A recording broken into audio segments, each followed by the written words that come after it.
Zanin, eu vou rememorar uma outra coisa que você falou, mas só para seguir adiante. Né? Você falou também que o Moro grampeou as conversas da própria presidente Dilma, além do horário permitido pelo seu próprio despacho, e vazou seletivamente aqueles telefonemas que ele achou que pudessem ser base para impedir o presidente Lula de assumir a Casa Civil. Eu queria que você comentasse esse aspecto um pouquinho, mas eu queria que você passasse em seguida para a questão da avaliação do recurso do Lula ao TRF-4, porque as pessoas perguntam, mas não foi só o Moro que julgou. Depois teve o recurso julgado pelo TRF-4. Então, eu queria que você comentasse essa questão que acabou impedindo o Lula de assumir a Casa Civil, quando a expectativa da classe política inteira era de que o Lula pacificasse o país assumindo a Casa Civil, e depois a questão do recurso ao TRF-4, que é lá em Porto Alegre, que julgou, né, a sentença do Moro, reanalisou a sentença do Moro. Pois é, Haddad, todo mundo vai se lembrar que no dia 16 de março de 2016, o presidente Lula aceitou ser ministro da então presidente Dilma, para poder colaborar com o país, enfim, com as políticas públicas que estavam sendo estabelecidas naquele momento. E a Lava Jato construiu uma versão absolutamente falsa de que ele estava indo para o governo em busca de um foro privilegiado. Então, só aí já haveria um problema, porque partiu-se da premissa de que o Supremo Tribunal Federal teria menos capacidade de julgar uma ação penal do que um juiz de primeiro grau de Curitiba, à época o juiz Moro. Então já é um raciocínio absolutamente falho do ponto de vista jurídico e lógico. Para além disso, houve a construção de uma mentira. Por quê? Naquele período, o presidente Lula manteve diversas conversas com políticos, aliados, inclusive comigo. E nessas conversas, ele deixava claro que estava indo para o governo não em busca de um foro privilegiado, mas sim para ajudar o país. E o que fez a Lava Jato? A Lava Jato simplesmente retirou do processo as conversas que mostravam que o objetivo do presidente Lula era efetivamente ajudar o país, ajudar o governo naquele momento. Retirou essas conversas. Inclusive comigo, viu, Zanin?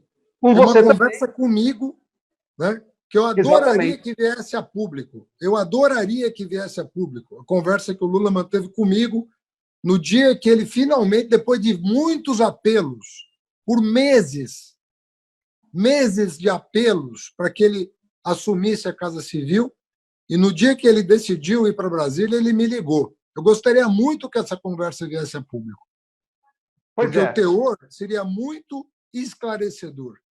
São muitas conversas que foram tiradas do processo para sustentar uma mentira.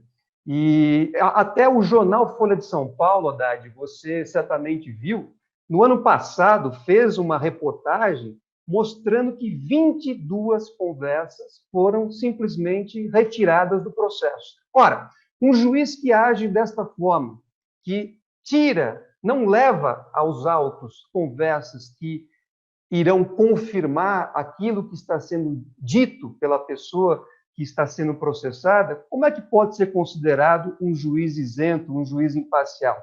Na verdade, ele tinha o objetivo de estabelecer uma narrativa contra o presidente Lula naquele momento e agiu para essa finalidade, a ponto de retirar dos autos, ou não levar aos autos, 22 conversas que favoreciam a verdade, e não aquilo que se buscava fazer. Então, esse é um exemplo claro, Haddad, de como é falacioso, como é incorreto o argumento de que não se pode reconhecer a suspeição porque o caso foi analisado também por um tribunal.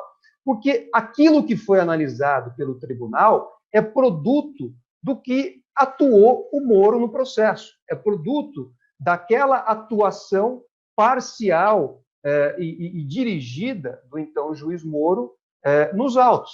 Então, o que foi reavaliado, inclusive em tempo recorde, pelo TRF da 4ª Região, é esse material, ou sem a prova que a defesa buscava produzir, ou sem que haja nos autos elementos necessários para o convencimento, para que o caso seja efetivamente julgado. Então, esse argumento ele é absolutamente falho.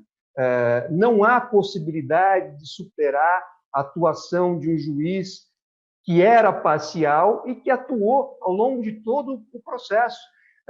Vamos lembrar, Haddad, para as pessoas que estão nos assistindo, que foi o juiz Moro quem ouvia as testemunhas, inclusive quem capitaneava a acusação nas audiências. A Vaza Jato mostrou que o juiz Moro chegou, inclusive, a pedir que uma procuradora que não estava atuando a contento dele fosse substituída do caso, porque, no final do dia, era ele quem capitaneava toda a acusação. Ele negou inúmeros pedidos que nós fizemos para produzir prova de inocência e deixou de levar aos autos vários elementos que iriam reforçar aquilo que nós sempre dissemos. Então, esse é o material que foi analisado pelo Tribunal de Apelação, pelo TRF da 4ª Região. E é evidente que esse material é falho e que o processo todo deve ser anulado para que ele volte ao seu início, seja analisado por um juiz imparcial, independente, e que as teses da defesa sejam efetivamente analisadas. Até porque, Haddad, esse processo, ou esses processos do presidente Lula, jamais poderiam ter sido julgados ou terem sido abertos em Curitiba, porque não havia qualquer relação com a Petrobras. Nós tanto dissemos isso que o próprio juiz Moro, num determinado momento, teve que reconhecer que não conseguiu identificar qualquer recurso de um contrato da Petrobras que tenha sido destinado ao presidente Lula. Ora, se ele mesmo reconhece isso, como ele pode justificar o fato de ter aberto 3 processos contra o presidente Lula em Curitiba, sob a alegação de que teria relação com a Petrobras? Então, todos esses argumentos do juiz Moro, Haddad, nós conseguimos derrubá-los. Isso tudo está documentado no processo. Mas havia, como eu disse aqui no início, a necessidade de se impor uma condenação que estava pré-estabelecida.